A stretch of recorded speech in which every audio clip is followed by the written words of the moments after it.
Our old buddy Jamal Abdi, he is the president of the National Iranian American Council, NIAC, NIAC.org. And you can tweet him at NIA Council or JAbdi, ABDI. Jamal, welcome back to the program. Thanks for having me back. I think in the period of time from the last time we talked until now, Iran has broken through the limit on that was part of the agreement that they had with us and France, Germany, UK, China, and Russia.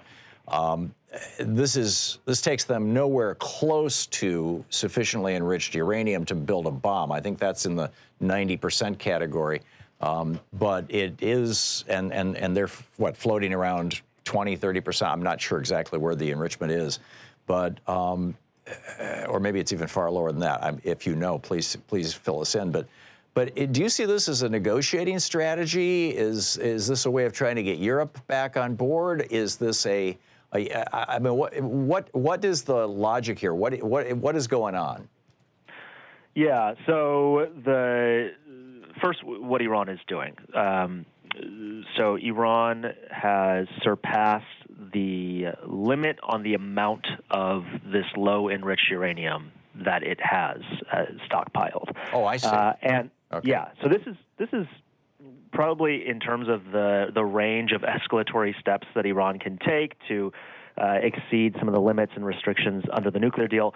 This is near the bottom of the list. Although, if Iran does start to amass, an enormous stockpile, that would give them more options to, potentially enrich that to a higher level and have enough for a nuclear weapon, if they decide to go in that direction. But I think what Iran is doing is really trying to take a very measured escalatory approach to provide many different sort of checkpoints for off-ramps from this cycle of escalation. And what they've threatened to do next, what the President Rouhani said that Iran was going to begin doing this Sunday, is to actually begin enriching at a purer level, so a higher level of enrichment. Currently, they're at 3.5%, which is the level that you would want for most civilian purposes. In the past, Iran has enriched all the way up to 20%. This is pre-nuclear deal, and that was, by Iran's telling, that was for the Tehran research reactor. It's for medical isotopes and things of that nature. But it does get you closer to the 90% purity level, which is weapons grade. And so that's the next step that is potentially coming. Now, Iran's strategy here, for the first half of the Trump administration, Iran really kind of sat on its hands, at least as far as the nuclear deal is concerned. Iran was never getting the sanctions relief that was promised. There were all kinds of issues with that. And when Trump took office, most private businesses and banks said, okay, this deal is probably too risky for us to really take advantage of the sanctions relief. And so then when Trump killed the deal, it got even worse. And so Iran's economy has been suffering. They are not getting the relief that was promised. It has punished all the politicians inside of Iran who argued for this deal. And what Iran did was they practiced this policy of strategic patience. And the idea was, we're going to stay with the deal. We're not going to upset Europe and the other parties to the deal. We're going to make it very clear that the United States now is the rogue state that's not acting as a normal country, and we're going to go on with our commitments. At some point in the last month or so, clearly Iran has decided to pivot and has realized that, at least what they say is they need to meet pressure with pressure. They cannot sit on their hands and allow really the Trump administration to get all the benefits of the nuclear deal and put Iran's nuclear program in this box, while continuing to sanction Iran and not actually give what was promised. So they have pivoted to this pressure for pressure policy, and I think you see that with at least the threats of a more aggressive military posture and potentially the shooting down of the drone a couple of weeks ago. So there are escalatory threats there. And then on the nuclear deal itself, there are these escalations. And this is, I think, the first. And again, I think what does Iran really want out of this? Well, many think that it is to put pressure on Europe to do more, to step up and actually challenge the United States and actually, kind of put their money where their mouth is to protect European companies from sanctions, to allow this trade and investment to go forward. I'm not quite so sure. I think that Iran realizes that if the United States is not at least bought in, it's going to be very difficult for the Iranian economy to recover. And so I think that bigger picture, Iran is probably willing to negotiate with the United States even under Trump, but they want the United States to essentially suspend their pressure campaign and provide some breathing room so that the talks can go on. And they need some respect. China announced, I believe, I've only seen one story on this morning, but China has announced in the last, apparently the last couple of days, that they are rolling out their version of an alternative to the SWIFT system, which is the settlement system where companies and countries, as money is flowing across borders, there's basically this kind of central clearinghouse, and it's mostly done in dollars, which is one of the reasons the dollar is the reserve currency of the world, in addition to oil. And please correct me if I'm getting any of this wrong, because I'm no expert on this stuff.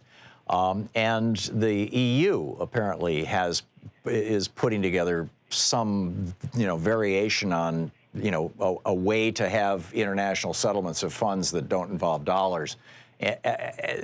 Conceivably, could any of that be a way for European countries in particular? And I'm guessing Iran has business with China. I don't know if that's been affected or not. But getting around the American sanctions, where Trump is basically threatening European countries that do business in the United States or with U.S. companies, that they're going to get cut off if they do business with Iran, and the weapon he's been using is the fact that everything's denominated in dollars. Or is that just way out there or way down the road? I think that's potentially something that could work in the near term, but is probably a longer-term approach. The Europeans promised this mechanism where trade could actually occur, where Iran would be able to sell its oil and have basically a way to avoid touching the U.S. financial system. And I think Europe has been unwilling to really test that proposition. They finally got this channel online, but for now it is only allowing trade in goods that are not sanctioned by the United States. So Europe has still really not kind of taken big risks here, but they have started, and it's baby steps. And I think what the Iranians have seen is that, okay, by escalating, they've actually gotten Europe to be a little bit more bold with those steps. But I think the bigger picture here, it's almost ironic, if you kind of take a literal reading of what the Islamic Revolution was about and what Khomeini was saying, what Khamenei says today about this, this contest with the United States to kind of take on the imperial power and to break the hegemony of the United States.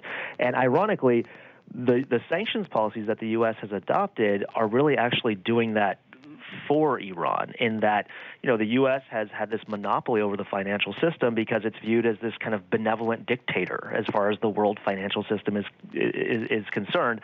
Now you have the U.S. kind of abusing that power and saying, okay, if you want to be a part of the financial system, you have to abide by all these rules, even if we signed on to an agreement and now we're backing out, but you have to abide by the sanctions. And so the response that the Chinese are taking and what the Europeans are considering is, okay, how do we maintain our sovereignty to be able to set our own policies if the United States has the last word? And so they're beginning to devise ways to eliminate the U.S. monopoly and end American hegemony over the financial system and its ability to impose these sanctions. So I think longer term, this is, the Trump administration is expending so much capital and really not getting anything for it. And it's this, it's this race to, okay, is Iran's economy going to collapse first, or are the Americans going to relent, or is Europe going to be able to find a way out of this?